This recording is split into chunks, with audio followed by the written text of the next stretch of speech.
Pertama, why search engine atau mengapa search engine.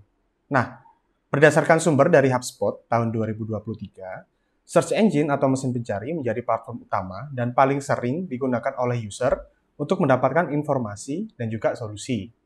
Berdasarkan data tersebut, ada sebanyak 88% user yang memilih search engine, disusul oleh media sosial sebanyak 31% dan juga AI chatbots seperti ChatGPT, Gemini, dan lain-lain dengan persentase sebanyak 12%.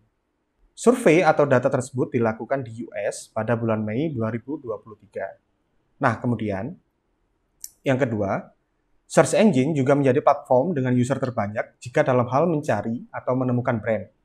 Disusul oleh iklan di media sosial dan juga komentar-komentar di sosial media.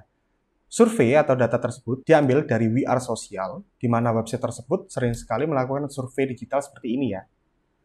Dengan dua data tersebut, dapat disimpulkan bahwa search engine atau mesin pencari terbukti masih menjadi platform yang sering digunakan oleh user atau audience untuk melakukan pencarian informasi maupun solusi. Oh iya, search engine bukan cuma Google aja.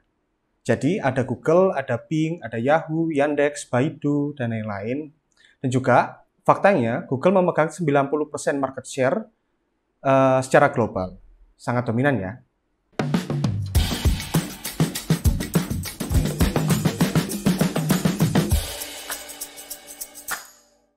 Oke, yang kedua, apa itu SEM dan SEO?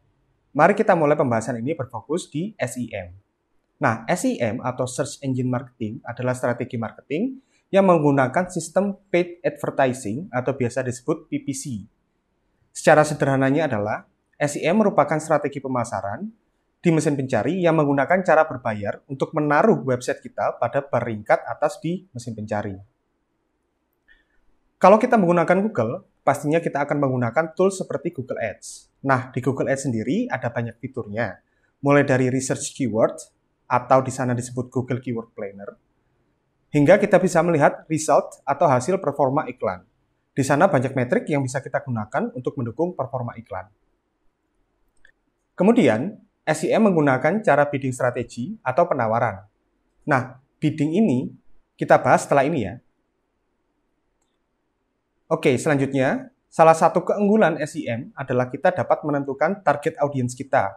Mau yang seperti apa orang yang menerima iklan kita bisa diatur di saat kita membuat iklan. Kemudian, SEM juga menghasilkan hasil yang cepat. Setelah kita benar-benar selesai menyeting iklan, kita dapat sesegera mungkin melihat iklan kita yang tertampil di mesin pencari. Nah, seperti yang aku sebutkan tadi, mari kita bahas secara singkat mengenai bidding strategi.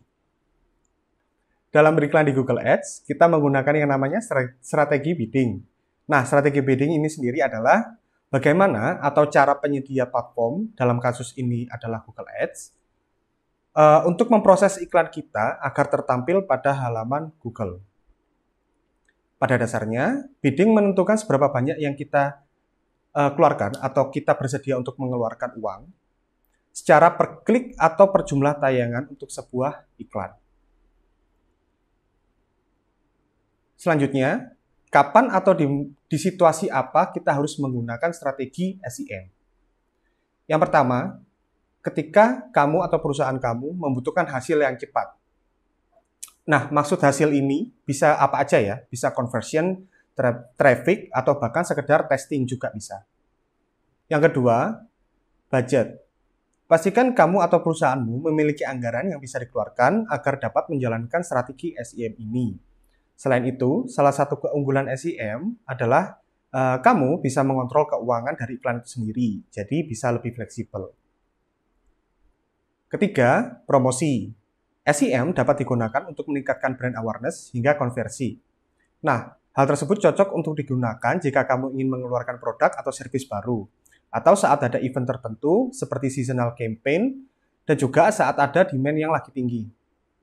Misalnya nih, ada keyword yang kamu targetkan, ternyata pada saat itu memang sedang mengalami kenaikan traffic. Jadi, kamu bisa ambil kesempatan biar tidak kalah dari kompetitor. Keempat, kompetisi. SEM dapat membantu kamu jika bisnismu ada di industri dengan tingkat kompetisi yang tinggi.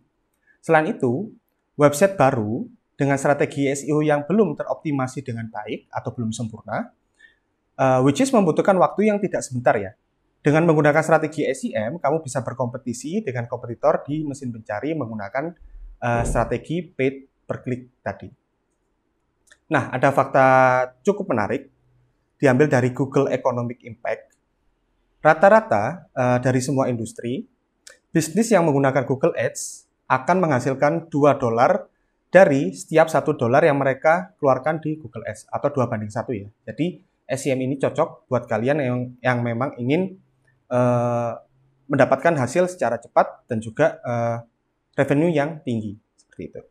Lanjut, oke, kita bahas mengenai SEO. Nah, apa itu SEO? SEO atau Search Engine Optimization adalah strategi marketing yang berfokus pada peningkatan kualitas sebuah website agar dapat tertampil di peringkat atas mesin pencari dengan cara organik.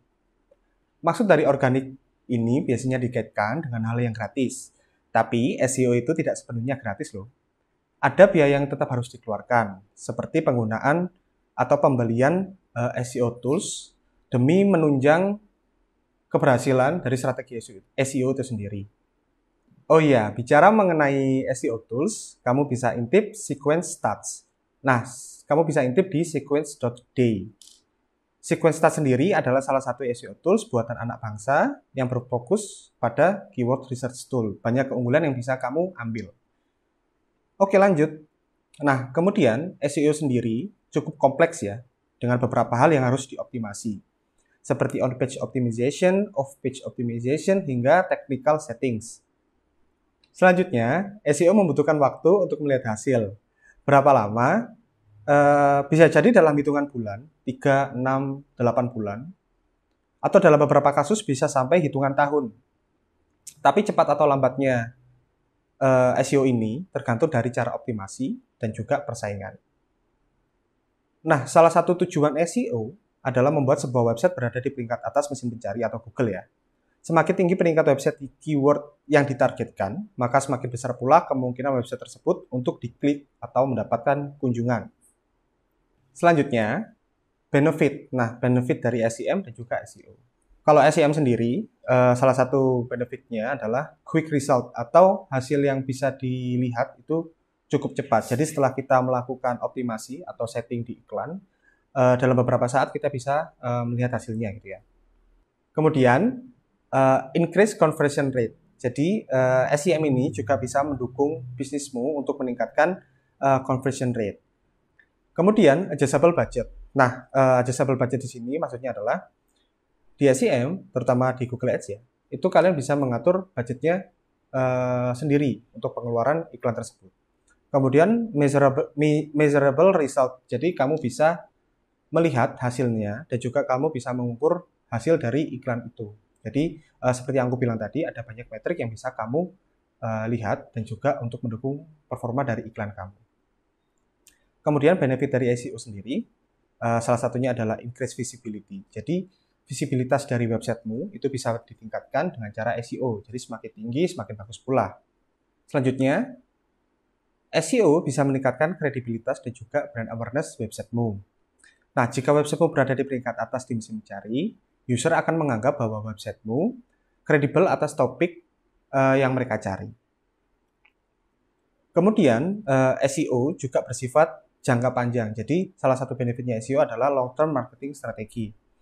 Kemudian, budget efisien. Nah, seperti yang aku bilang tadi, SEO tidak mengeluarkan budget per iklan atau anggaran untuk mengiklan. Jadi, di sini bisa dibilang SEO cukup efisien dibandingkan cara SEM, seperti itu.